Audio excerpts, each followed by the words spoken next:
Con dây. Tứa. Tứa.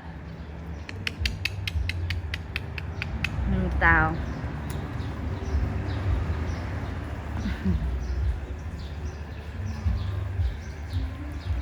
Thì đây.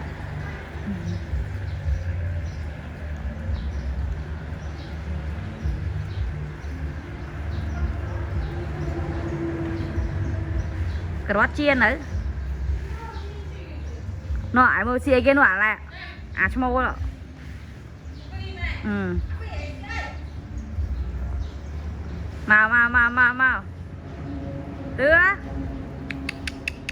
Ồ chừ.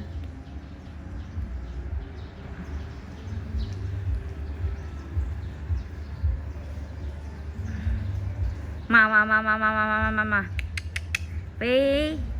Phi.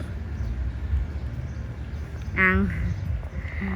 Ơi mình cái tựa tao tao na sao món nữa.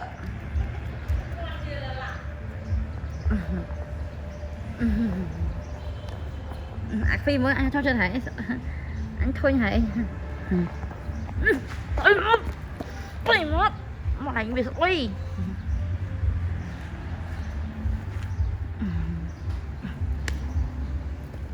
mấy vậy